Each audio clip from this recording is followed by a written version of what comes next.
ফরাসি দার্শনিক রুশোর একটি বিখ্যাত উক্তি। তিনি বলেছিলেন, মানুষ পৃথিবীতে মুক্তভাবে জন্মগ্রহণ করে, কিন্তু পৃথিবীর সর্বত্র সে শৃঙ্খলিত।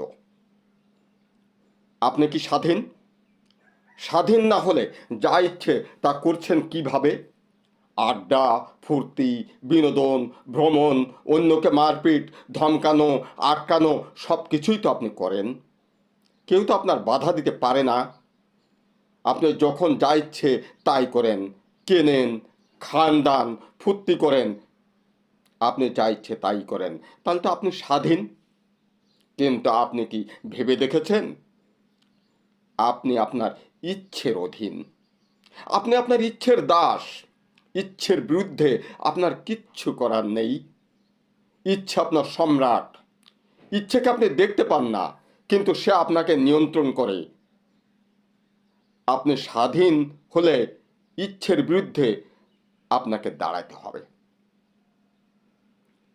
এই সাহস কি আপনার আছে? অন্যের সুন্দরী স্ত্রী, অন্যের সুন্দরী মেয়েটা দেখতে দারুণ ইচ্ছে করছে, অন্যের অর্থ আত্মসাতের সুযোগ আছে, সুযোগ কাজে লাগান, ইচ্ছে করে কামাই করেন।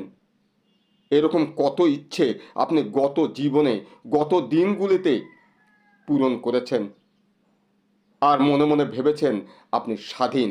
আপনাকে ঠেকায় কে? আপনি বুঝতে পারেননি আপনি প্রবৃত্তির দাস। সে আপনার ইচ্ছের সম্রাট। সে আপনাকে স্বাধীন হতে দেয় না। না, আপনাকে স্বাধীন হতে হবে। আর প্রবৃত্তির দাসত্ব নয়, ঘুরে দাঁড়ান, বিবেককে শক্তিশালী করুন। আপনি রাজার মতো প্রবৃত্তিকে আদেশ করুন, এখন থেকে তুমি আমার অধীন, আমার উপরে তোমার খবরদারি খতম। প্রকৃত স্বাধীন আমি এবারই হব। আচ্ছা, এবার জানুন প্রবৃত্তিকে।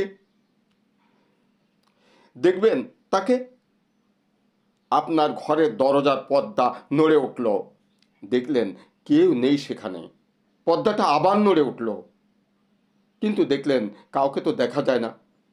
তাহলে পর্দার পিছনে কে? আপনি দেখতে পাচ্ছেন না। ভয় পাবেন না, পর্দার পিছনে আছে বাতাস। বাতাস পর্দাকে নড়ায়। আপনার প্রবৃত্তির পিছনে যে কলকাঠি নাড়ায় তার নাম শয়তান। তাকে দেখতে আপনি পাবেন না, কিন্তু প্রবৃত্তির প্রতি যদি নজর স্থির রাখেন তার অস্তিত্ব খুঁজে পাবেন আপনার অন্তরে। প্রবৃত্তির দাসত্ব করার মধ্য দিয়ে আপনি শয়তানের দাসত্ব করেন। শয়তানের দাসত্ব থেকে আপনাকে মুক্ত হতে হবে। শয়তানের দাসত্ব থেকে মুক্ত হতে পারেন যদি অন্তর থেকে বলেন, বিতাড়িত শয়তান থেকে আমি মহান প্রতিপালকের আশ্রয় প্রার্থনা করছি। আউযু বিল্লাহি মিনাশ শাইতানির রাজিম। এটি রব আমাদেরকে শিখিয়ে দিয়েছেন। ধন্যবাদ। আবার কথা হবে। সকলেই ভালো থাকুন।